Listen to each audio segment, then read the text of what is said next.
ஆண்டவரும் இரட்சகருமாகிய இயேசு கிறிஸ்துவின் நாமத்தில் மீண்டுமாக கருணையின் நேரம் நிகழ்ச்சி மூலமாய் உங்களை சந்திப்பதில் மிகுந்த சந்தோஷம். கடந்த வாரம் முழுவதும் கர்த்தர் உங்களை கண்மணி போல் பாதுகாத்திருப்பார் என்று சொல்லி நம்புகிறேன். அநேகம் பேர் கடந்த வாரத்தில் எங்களிடத்தில் தொலைபேசியில் தொடர்பு கொண்டு உங்களுடைய ஜெப குறிப்புகளை தெரிவித்தீர்கள். உங்களுக்காக தொடர்ந்து ஜெபித்து கொண்டிருக்கிறோம். இந்த வாரத்தில் விசேஷமாக நீங்கள் சிவகாசி பகுதியில் இருப்பீர்கள் என்று சொன்னால் விசேஷித்த ஜெப ஆராதனை வருகிற வெள்ளிக்கிழமை நாம் நடத்தப் போகிறோம். ஆகையினால நீங்கள் இருக்கிறவர்கள் இந்த தொலைபேசி எண்ணுக்கு தொடர்பு கொள்ளுமாறு உங்களை அன்போடு கேட்டுக்கொள்கிறோம். உங்களுடைய ஜெப குறிப்புகளை எங்களுக்கு வாட்ஸ்அப் மூலமாகவோ தொலைபேசி மூலமாகவோ எங்களுக்கு தெரியப்படுத்துங்கள். நாங்கள் உங்களுக்காக தொடர்ந்து ஜெபித்து கொண்டு வருகிறோம். கடந்த நாட்களிலே தேவ பிள்ளைகள் சொன்ன சாட்சிகளை உங்களோடு கூட பகிர்ந்து கொள்ள விரும்புகிறேன். இலங்கை பட்டணத்திலிருந்து ஒரு தாயார் தன்னுடைய மகனுக்காக ஜெபிக்க கேட்டார்கள். அவருடைய மகன் அநேக நாட்களாக வேலை இல்லாமல் இருக்கிறார், அவருக்காக ஜெபிங்கள் என்று சொல்லி அவருக்காக கேட்டுக்கொண்டார்கள். நாங்களும் ஜெபித்தோம். கர்த்தர் ஜெபத்தை கேட்டு அந்த மகனுக்கு நல்ல ஒரு வேலையை தந்தார் என்று சொல்லி இந்த சாட்சி இலங்கையிலிருந்து வந்தது. அதற்காக நான் கர்த்தரை ஸ்தோத்திரிக்கிறேன். அதே போல் கொடைக்கானல் பகுதியிலிருந்து ஒரு குடும்பத்தினர் அவர்களுடைய குடும்பத்தில் காணப்பட்ட கடன் பிரச்சனைக்காக ஒரு சில நாட்களாக என்னிடத்தில் ஜெபித்து கொண்டிருக்கிறார்கள். நாங்களும் அவர்களுக்காக தொடர்ந்து ஜெபித்து கொண்டிருந்தோம். கடந்த நாட்களிலே அவர்கள் எதிர்பாராத விதத்திலே பொருளாதார நன்மைகளை கர்த்தர் தந்தார். கடந்த நாட்களிலே நான் இயற்கைக்கு அப்பாற்பட்ட தேவைகளை சந்திக்கிற தேவன் என்கின்ற தலைப்பில் பேசின அந்த வார்த்தை எங்களை அவ்வளவாக தொட்டது என்று சொல்லி அவர்கள் சாட்சியாக பகிர்ந்து கொண்டார்கள். அதற்காக நான் கர்த்தரை ஸ்தோத்திரிக்கிறேன். அதே போல் பெங்களூரு பகுதியிலிருந்து ஒரு குடும்பத்தினர் அவர்களுடைய இருக்கிற வீட்டில் இருந்து அவர்களை வெளியேற்றி விட நினைத்தார்கள். உடனடியாக எங்களுக்கு ஒரு புதிய இடத்துல வாடகைக்கு இடத்துக்கு நாங்கள் போக வேண்டும், எங்களுக்காக ஜெபிங்கள் என்று சொல்லி ஒரு நிர்பந்தமான சூழ்நிலையிலே தொலைபேசியில் தொடர்பு கொண்டு கண்ணீரோடு ஜெபிக்க கேட்டார்கள். அவர்களுக்காக ஜெபித்தோம்.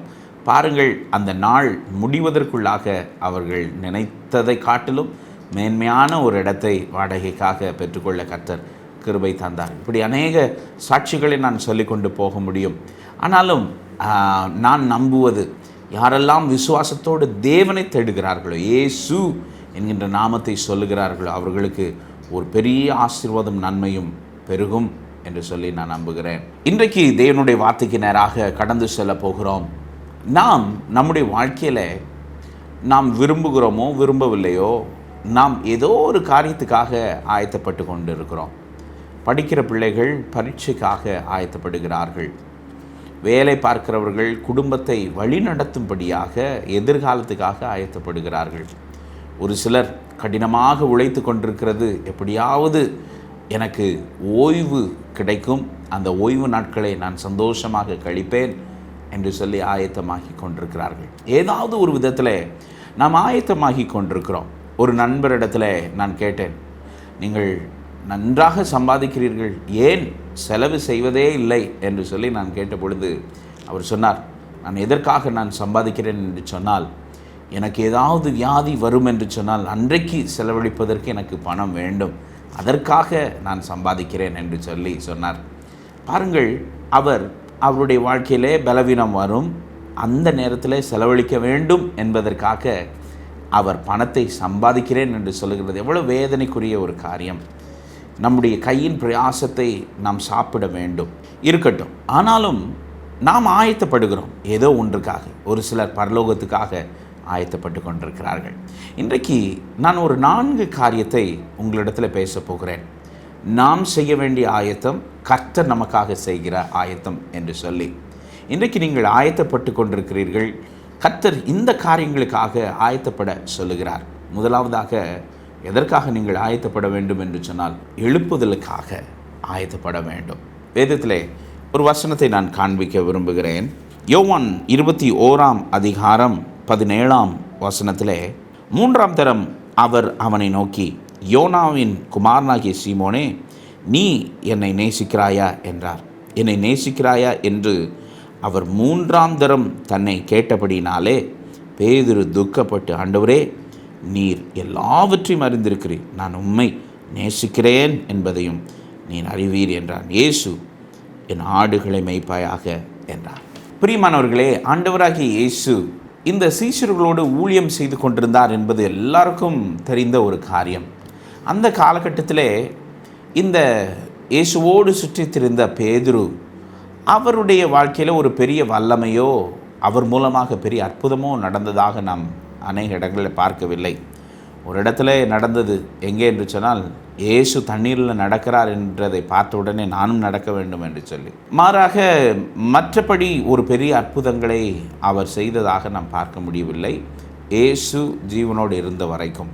பாருங்கள், எழுப்புதல் என்று சொன்னால் நம்முடைய வாழ்க்கையில் கர்த்தர் நமக்காக வைத்திருக்கிற திட்டத்தை உயிர்ப்பிக்கிற ஒரு அனுபவம் தான் எழுப்புதல். இங்கே பேதுருவுக்கு கர்த்தர் ஒரு எழுப்புதலை கட்டளையிடுகிறதை நாம் பார்க்கிறோம்.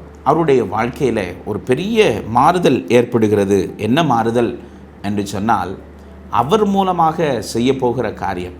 இந்த பேதுருக்குள்ளே ஒரு எழுப்புதலை கர்த்தர் கொடுக்கிறார். பேதுருவே, என்னை நேசிக்கிறாய் என்று கேட்ட உடனே, ஆண்டவரே, நான் உம்மை மிகவும் நேசிக்கிறேன் என்று 3ஆம் தரம் அவர் சொல்லுகிறார்.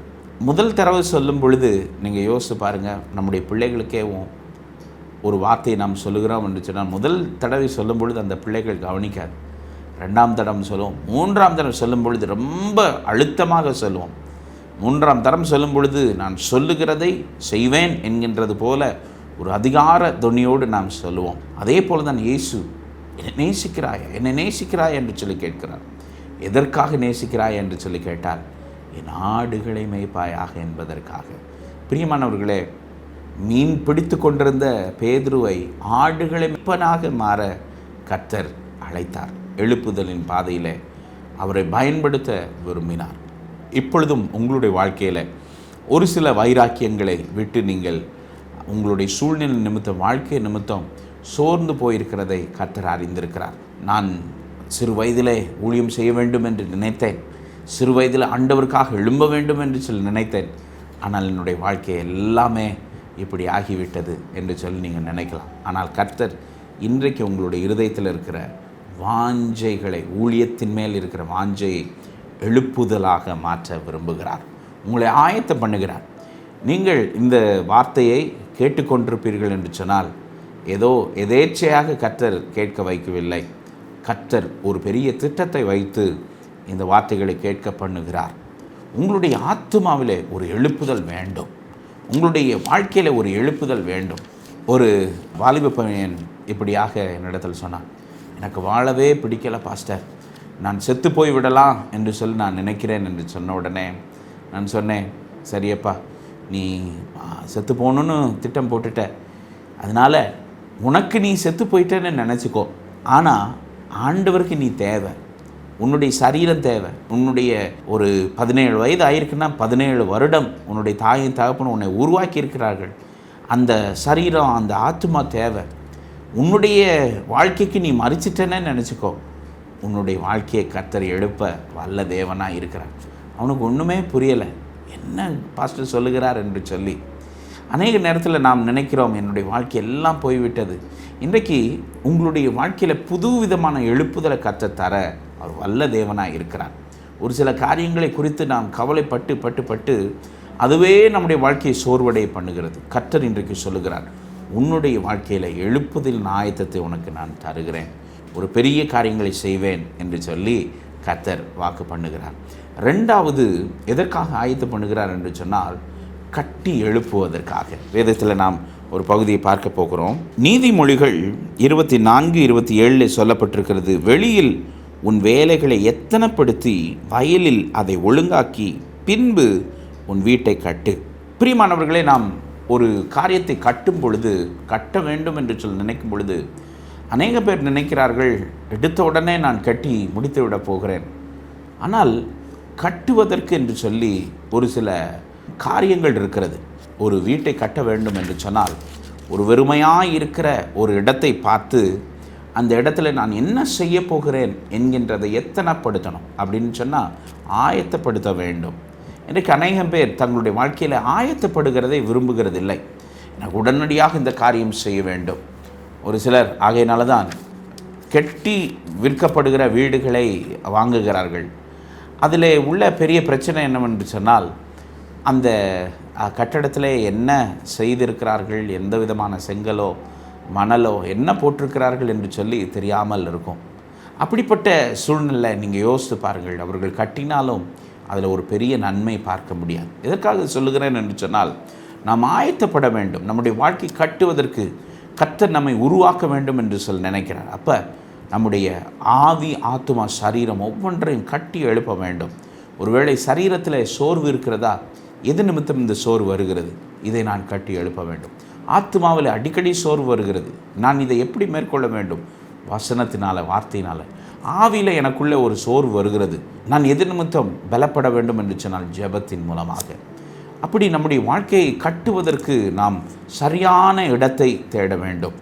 இன்றைக்கு ஜனங்கள் சரீரத்தை கட்டும்படியாக யோகா சென்டருக்கு போகிறார்கள், ஜிம்முக்கு போகிறார்கள். ஆனால் கொஞ்ச நாட்களிலே அவர்களுடைய இருதயத்திலே அதற்குரிய வாஞ்சை இல்லாததினாலே அப்படியே விட்டு விடுகிறார்கள். ஒரு வாரம் போயிட்டு அதுக்கப்புறம் அதை கட்டுவதற்குரிய சிந்தனைகள் வருகிறதில்லை. மெதுவாக இருந்த இடத்துல சரீரத்தை குறித்த சரியான விதத்தில் உணவு உண்டு, ஆத்துமாவுக்காக தேவனுடைய வார்த்தையை சரியான விதத்தில் கேட்டு, வீணான நம்மளை வெறும் உற்சாகப்படுத்துகிற வார்த்தை அல்ல, நம்மை உருவாக்குகிற வார்த்தையை கேட்டு வசனத்திலையும் ஜெபத்திலையும் தரித்து ஆவி, ஆத்மா, சரீரம் திடப்படும் பொழுது அந்த கட்டடம் சரியான விதத்திலே வளரும். பிரியமானவர்களே, அப்படிப்பட்ட திட்டங்களுக்காக கர்த்தர் இந்த நாட்களில் உங்களை ஆயத்தப்படுத்துகிறார் என்பதை மறந்துவிட வேண்டாம். இன்னொரு வசனம் சொல்லுகிறது, நீ ஆயத்தப்படு, உன்னுடனே கூட எல்லா கூட்டத்தையும் ஆயத்தப்படுத்து, நீ அவர்களுக்கு காவலானாய் இரு என்று சொல்லி வேதம் சொல்லுகிறது. எசேக்கியேல் 38:7. எதற்காக என்று சொன்னால், கர்த்தர் நம்மை மாத்திரமல்ல மொத்த குடும்பத்தையும் மொத்த சந்ததியையும் ஆயத்தப்படுத்துகிறார். உங்களுடைய திட்டங்களும் தீர்மானம் சரியான விதத்தில் இருக்கும் என்று சொன்னால் அந்த குடும்பமே ஒரு நன்மையின் ஆசீர்வாதத்தை பெற்றுக்கொள்ள முடியும். என்னுடைய மகன் அவனுடைய தாயாரினுடைய பெற்றோர் வீட்டுக்கு சென்று விட்டு வந்தான் என்று சொன்னால் அங்கே தினமும் அவர்கள் கூடி உட்கார்ந்து தேவனை ஆராதிப்பார்கள். அந்த ஆராதனை அந்த குடும்பத்தினுடைய தலைவன் அதை செய்யும் பொழுது அது மொத்த குடும்பத்தை கட்டி எழுப்புகிறதாக காணப்படுகிறது. எதற்காக இதை சொல்லுகிறேன் என்று சொன்னால், இன்றைக்கு அநேக குடும்பங்களில் ஜெபம் இல்லை, குடும்பமாக உட்கார்ந்து ஜெபிக்கிற ஒரு அனுபவம் இல்லை. ஆகையினால அவர்களால் கட்டப்படாத ஒரு சூழ்நிலை இருக்கிறார்கள். பிரியமானவர்களே, இந்த நாட்களில் நீங்கள் கட்டப்பட வேண்டும், எழுப்பப்பட வேண்டும், ஆண்டவருக்காக எழும்ப வேண்டும் என்கின்றதை நீங்கள் விசுவாசம். 3வது யுத்தம். ஆண்டவர் யுத்தத்துக்காக உங்களை ஆயத்தப்படுத்துகிறார். தாவீது எல்லாருக்கும் தெரிந்தது கோலியாத்தோடு போட்ட யுத்தம். ஆனால் அவனுடைய உண்மையான யுத்தம், அவர் யுத்த களத்தில் அவர் ஆடு மேய்க்கும் பொழுது சிங்கத்தையும் கரடியும் அவர் தாடை கிழித்து போட்டார். அதுதான் ஆயத்தம். இன்றைக்கு உங்களுடைய வாழ்க்கையில் நீங்கள் போகிற பாதை ஒன்றையும் கர்த்தர் வீணாக்க மாட்டார். கர்த்தர் அற்புதங்கள் செய்வார். 3 காரியம் நான் உங்களுக்கு நீங்கள் செய்ய வேண்டிய ஆயத்தத்தை சொன்னேன். கர்த்தர் நமக்காக ஒரு ஆயத்தம் செய்கிறார். அதை மாத்திரம் சொல்லி நான் முடிக்க விரும்புகிறேன். என்னவென்று சொன்னார், சங்கீதம் 23:5 வசனம் சொல்லுகிறது, என் சத்துருக்களுக்கு முன்பதாக நீர் எனக்கு ஒரு பந்தியை ஆயத்தப்படுத்தி என் தலையை எண்ணெயால் அபிஷேகம் பண்ணுகிறேன், என் பாத்திரம் நிரம்பி வழிகிறது. சத்துருக்களுக்கு முன்பதாக கர்த்தர் உங்களுடைய வாழ்க்கையில் ஒரு பந்தியை ஆயத்தம் பண்ணுகிறார். நீங்கள் யோசிக்கலாம், சத்துருக்கு முன்பதாக எதற்கு? நீங்கள் விழுந்து போகணும்னு நினச்சாங்க பார்த்தீங்களா, அவர்களுக்கு முன்பாக எழும்பும்படியாக. இன்னொன்று, இயேசு நமக்காக ஒரு இடத்தை ஆயத்தம் பண்ணுகிறார். என்னவென்று சொன்னால், யோவான் 14:2 சொல்லுகிறது, என் பிதாவின் வீட்டில் அநேக வாசஸ்தலங்கள் உண்டு, அப்படி இல்லாதிருந்தால் நான் உங்களுக்கு சொல்லியிருப்பேன். ஒரு ஸ்தலத்தை உங்களுக்காக ஆயத்தம் பண்ணுகிறார். கர்த்தர் உங்களுக்காகவும் எனக்காகவும் ஸ்தலத்தை ஆயத்தம் பண்ணுகிறார், பந்தியை ஆயத்தம் பண்ணுகிறார். நம்முடைய வாழ்க்கையில் எல்லாவற்றையும் தேவனுடைய கரத்தில் கொடுத்து சந்தோஷப்படும்படியாக கர்த்தர் உங்களையும் என்னை ஆசீர்வதிப்பாராக. God bless you. இந்த வார்த்தையினாலே திடப்பட்டிருப்பீர்கள் என்று சொல்லி நம்புகிறேன். Have a blessed week ahead. இந்த நிகழ்ச்சி உங்களுக்கு ஆசீர்வாதமாக இருந்திருக்கும் என்று சொல்லி நம்புகிறேன். ஒவ்வொரு வாரமும் உங்களுக்காக நாங்கள் ஜெபித்து கொண்டிருக்கிறோம். உங்களுடைய ஜெபத்தை எங்களுக்கு தொலைபேசி மூலமாகவோ வாட்ஸ்அப் மூலமாகவோ எங்களுக்கு தெரிவிங்கள். நாங்கள் உங்களுக்காக தொடர்ந்து ஜெபிக்கிறோம்.